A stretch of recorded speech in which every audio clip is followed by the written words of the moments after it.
Really, to get down to the death in the first game, they saved a try at the death and then do it again here. Brian Tyler saved a try at the death.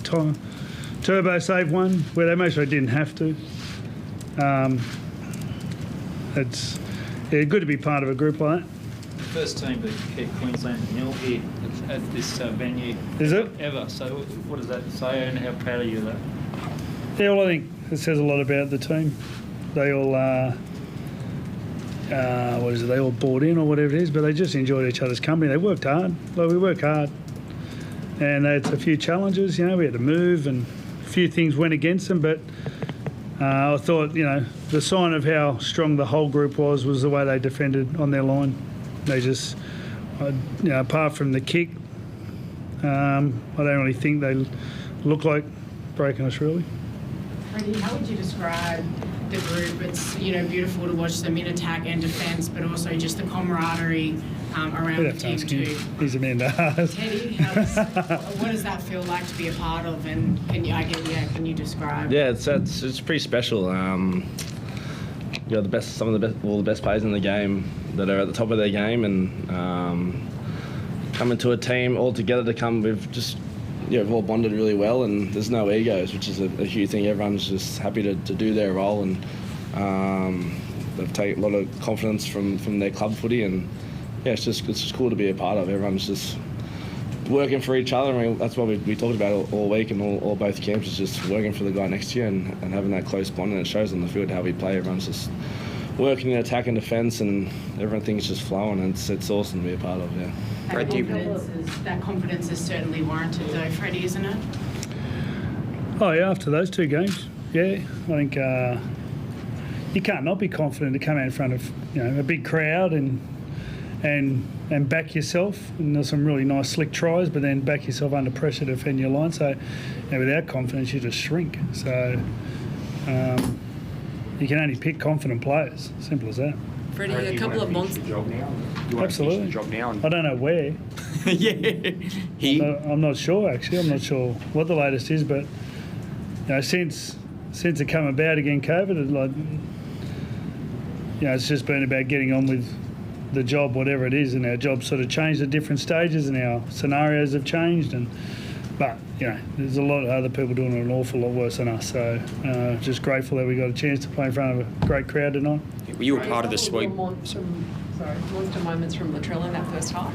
Yeah, all defence. He took the intercept, he pushed Val Holmes over, he came up with some big tackles. His defence was outstanding. Bit of decision making over there. That was going to be a fella they wanted to go to that side, but that was some big plays early. Brad, you were part of the sweep in 2000. Would you love this group to achieve that? Yeah, they should, absolutely. That's and if I go back to that team, that was a great team. So it's a bit of a sign of respect to each other. They're hard to come by, sweeps. I mean, even that great Queensland team didn't have a whole one heap of them. So, I mean, they are really precious sort of things if you can get a 3-0 in an Origin. So the only sweep they had was after they got beat. So I'm pretty sure it was 2015, is that right? 2010. Oh, 10 was it? 2010, yeah. Well, and only the one? Yeah. Yeah. So they're hard. They're not easy. What do you make of that history, Teddy? I mean, you'd be aware of it, but the 2000 team's regarded as one of the best New South Wales teams. Yeah, I sort of spoke in the sheds, and I couldn't remember the last time it was a full sweep. So I remember back then around the 2000 era was some of the best footy players that we've had in our time. So it's pretty rare to get the sweep, as we're just saying. So, but the team we've got, there's no reason not to. So, especially going back to hopefully a home game in Sydney or around Sydney would be pretty special to go 3-0 and lift the shield in front of our home fans.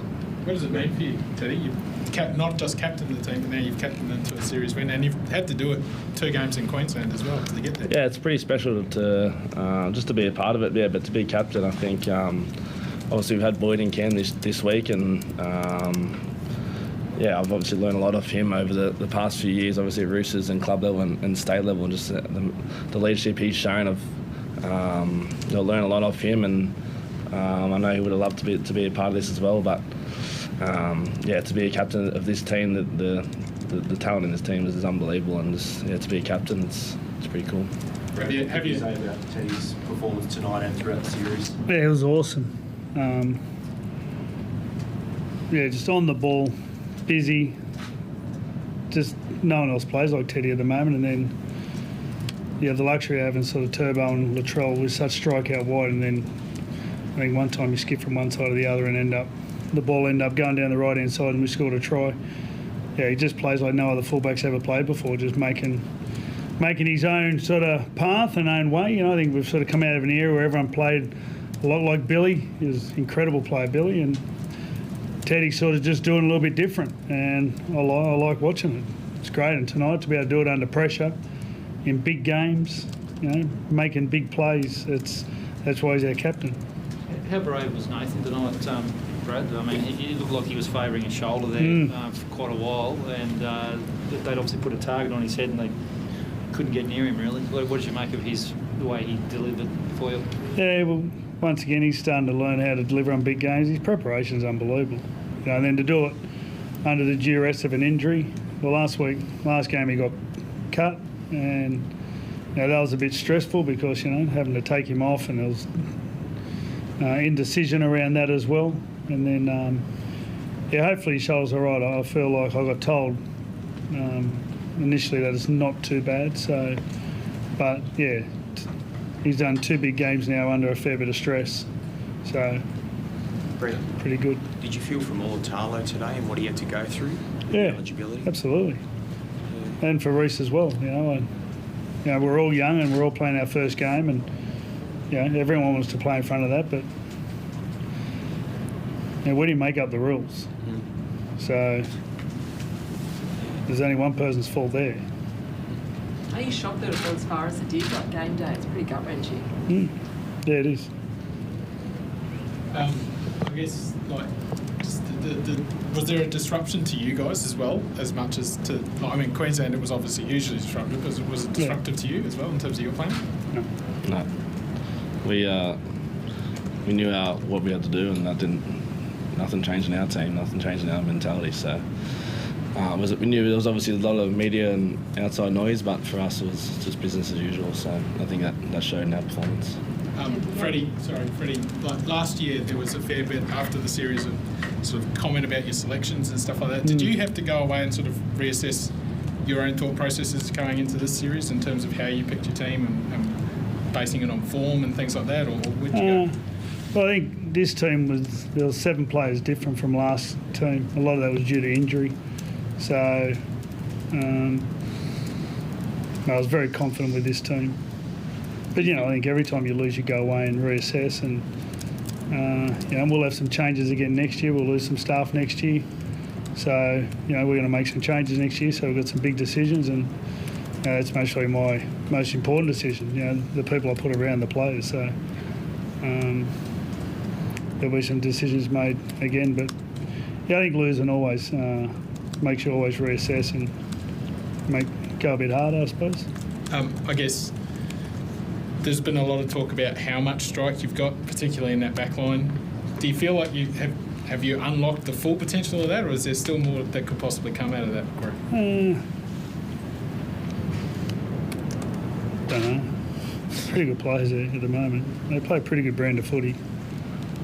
I don't think they do it pretty well. So, and then to defend like that, and then, you know, we had a 90-metre, 80-metre try disallowed because someone was sort of, you know, one of those Cam Murray was offside of the play of the ball, and to be able to do both is pretty entertaining. Did you have to give the middles a rap too? Yeah, they were awesome. We knew we had to go through the middle. That was going to be our tough challenge, and obviously they had a few good middles back as well with Papali and Welsh playing back in the team, and our forwards just stood up. Yeah, obviously we missed Jakey as well. I'm feeling Jakey's not here because he deserves it more than anyone. But yeah, our forwards are awesome. Gussie came in. I thought he was really good as well. So yeah, we just knew if we went toe to toe with them, that scoreboard was going to take care of itself, and that's what it did. I know you wrapped obviously as New South Wales coach, but for the health of Origin football, how important is it that Queensland are competitive? It's not our, mate, it's not mine. job or decision or, at all. What's more important, game 3 being in New South Wales or a full stadium? I'm just waiting. There's a lot going on. Some people are making big decisions on the health of states, and we'll leave that to them. They've done a pretty good job up to now. So, but I'm pretty sure we're staying at Kingscliff, which is a pretty nice place. So I'm not that disappointed. Freddie, you've now won 3 of the past 4 series. You've got the likes of Teddy, Turbo, Latrell, Nathan. Is this just the beginning of what this group can do? We've seen a huge Queensland era. Do you believe that there is now a sort of a golden era for New South Wales coming ahead? It can be. It's up. A lot of things have got to work in your favour, but the thing I like about it was they scored 50 in the first game and they looked fantastic and scored some brilliant tries and played a totally different brand of footy that we've seen before. It's not your conventional plays that you've seen before. It's people playing in all over the field, and then tonight they defended their line to 0, which hasn't been done before. So it just shows, I think what they're saying to us is we don't all have to play the same, and if we play to people's to their talents, and we can make the game very exciting, and we've got a lot of good athletes in our game. So, and I think they've proven it the last 2 games. If that's the case in attack and defence, then where's the growth here? What would you like to work on for game 3, if anything, or where would you like to see growth in the side? I think in both games actually we didn't complain. There was a few errors, and there's some stuff you can always tidy up. And they're only good because they're hard on themselves and they know they can get better. So I just think we can make it look better and smarter. And thank you. Brad.